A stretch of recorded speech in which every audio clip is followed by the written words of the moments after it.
Anna's Monsters.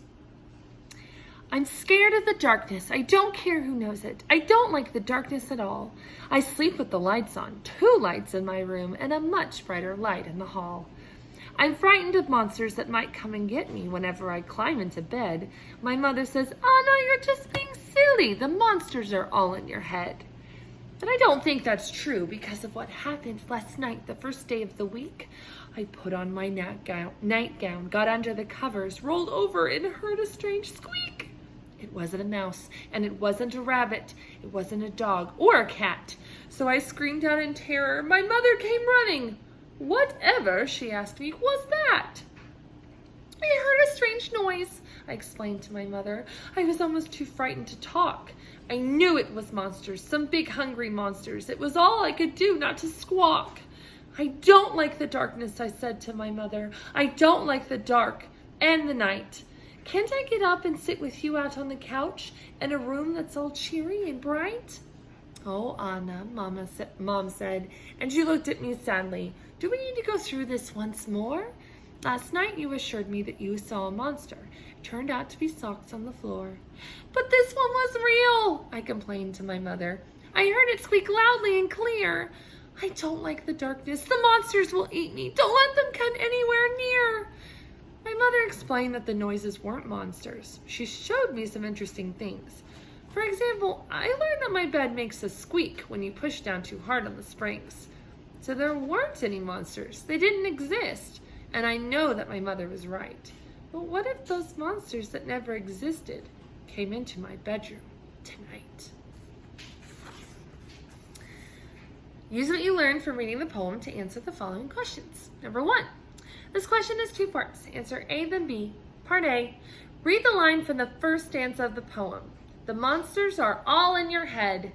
Which phrase best states the meaning of all in your head? A, easy to see. B, ready to attack you. C, only imagined. D, giving you a headache.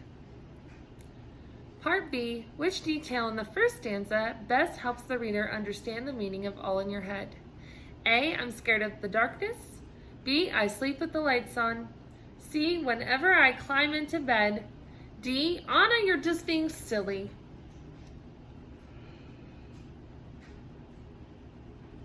Two, which statement best summarizes the speaker's message about fears? A, for most people, nighttime is scary because it is dark and quiet and nobody is awake. B, many people are much too fearful and some are even afraid of their own surroundings. C, it can be hard to stop being afraid even when someone proves that what you fear is not real. D, it is easy to get over fear once someone shows you that your fear is based on something that is not real. 3. This question is 2 parts. First answer A, then B. Part A. How are the events in stanzas 2 and 3 important to the poem's theme? A, these events show Anna doesn't like the dark of night because that is when she sees the monsters. B, these events show Anna remembers it was last night that she heard a squeak. C, these events show Anna's mother comes running in fear when Anna screams. D, these events show Anna believes that monsters make the noises that scare her in the dark. Part B, select one choice from each stanza that best supports the answer to part A. So you're going to pick 2. A, because of what happened, stanza 2. B, I screamed out in terror, stanza 2. C, whatever she asked me was that, stanza 2.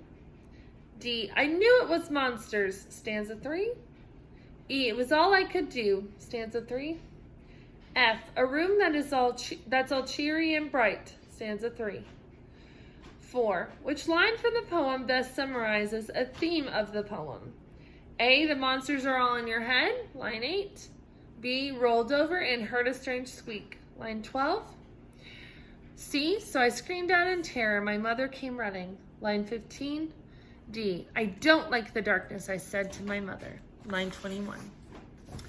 This is another poem. Summer night. The city is full of streetlights, stoplights, floodlights, making it hard to see the stars. But Ben and Louie are out this summer night at 10 p.m. in front of their apartment building, peering up at the sky anyway. Ben asks if that's the constellation or Orion hovering over there, just above that billboard. Louis shrugs because he doesn't know for sure. He asks how many light years to the edge of the universe, and what's beyond the edge when you get there. If you could get there, which you probably can't, but if you could, Ben says he doesn't know for sure either. It's a vast place, the universe, but what's beyond it must be vaster still, and they know they should go inside and get ready for bed, but it's too wonderful out here below the faint glow of the stars, and they just can't. Use what you learned from reading Summer Night to answer the following question. Number 5, short response. What is the theme of the poem Summer Night? Use details from the poem to support your answer. Learning target. In this lesson, you use details from poems to identify their themes. Explain why this activity is important for understanding poetry in general.